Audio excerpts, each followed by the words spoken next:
দেখো 7 এ বলছে কি কনস্ট্রাক্ট আ রম্বাস। ওকে, রম্বাস কি, যেটা চারোটা সাইড ইকুয়াল, ওটা কিন্তু ওই যে ইয়ার মতোই বাঁকা। কিসের মতো? সরি, প্যারালেলোগ্রামের মতোই বাঁকা, বাট ডিফারেন্স হচ্ছে কি চারোটা সাইড ইকুয়াল, মানে স্কোয়ারকে একটু বাঁকা করে দিলেই যেটা হবে সেটা হচ্ছে রম্বস। ঠিক আছে, ওকে। তো এখানে দেয়া আছে the given two diagonals of parallelogram as two diagonals of rhombus. মানে এই যে এখানে যে দুইটা ডায়াগোনাল দেওয়া ছিল 5 আর 7 সেন্টিমিটার, এগুলো তো প্যারালেলোগ্রামের দেওয়া ছিল না, এগুলাকে এখন আমরা রম্বসের ডায়াগোনাল ধরবো। তার মানে রম্বসের এ ডায়াগোনাল হইতে হবে 7, এ ডায়াগোনাল হইতে হবে কি 5।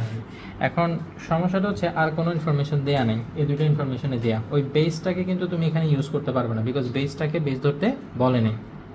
তো তাইলে আমরা কি করব, এখানে একটা ইনফরমেশন আমাদের জানতে হবে যেটা খুব ইম্পর্টেন্ট, এটা থিওরেম সলভ করার সময় দেখবে যে অনেক জায়গায় কাজে লাগে।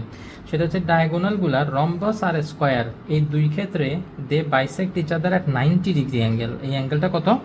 90 ডিগ্রি। এই যে মাঝখানের প্যারালেলোগ্রামের ক্ষেত্রে মাঝখানের অ্যাঙ্গেলটা জানাটা ইম্পর্টেন্ট ছিল না, এখন এখানে এটা আমরা অটোমেটিক্যালি জানি এটা 90 ডিগ্রি। বুঝতে পারছো না কিনা? তো আসো আমরা ড্র করি। তো এখানে 5 সেন্টিমিটার আর 7 সেন্টিমিটার দুইটা লাইন আমি অলরেডি নিয়ে রাখছি, এবং কি বলছিলাম, যদি তোমাদের ডায়াগোনাল থাকে সেগুলোকে কি করতে হবে? বাইসেক্ট করতে হবে। ঠিক আছে, তো এখানে আমি শুধু ছোটটাকে বাইসেক্ট করব। কেন? কারণ বড়টাকে ওখানে বাইসেক্ট করব। ঠিক আছে, তো হাফের থেকে একটু বেশি নিবা, নিয়ে উপরে আর্ক, নিচে আর্ক। রম্বাসের ক্ষেত্রে শুধুমাত্র ছোটটাকে বাইসেক্ট করলেই সারবে, মনে থাকবে, কারণ বড়টাকে আমরা এই নিচেই বাইসেক্ট করব, সো উপরে বাইসেক্ট না করলেও চলবে। তুমি চাইলে উপরেও করতে পারো, অসুবিধা নেই। সেম হবে? হ্যাঁ, অবশ্যই সেম হবে, সেম হবে না মানে। তো ডায়াগোনাল দেওয়া থাকলে আমরা কি করি, লাইনটা একটু বাঁকাভাবে নেই না? ওকে, নেওয়ার পর এখন আমরা কি করব, এই যে ডায়াগোনাল, হ্যাঁ বড় ডায়াগোনালটা এখানে আঁকবো। ওকে,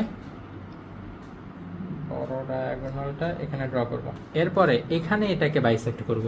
এখানে এটা বাইসেক্ট এমনিতে করতেই হইতো, সো ওখানে না করে ডাইরেক্ট এখানেই করব আমরা। ওকে, তাহলে কি করব, হাফের থেকে বেশি নিয়ে উপরে নিচে, হাফের থেকে বেশি নিয়ে আবারও উপরে একটা আর্ক, নিচে আরেকটা আর্ক। ওকে,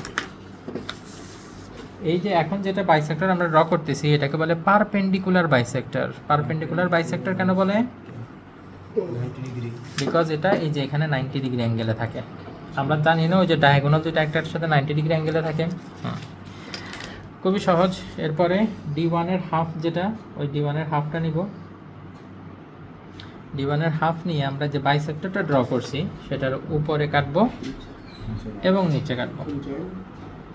বাস, এবার জয়েন করে দিলেই হয়ে যাবে।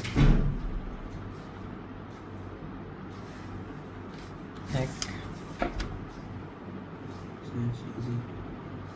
দুই, তিন,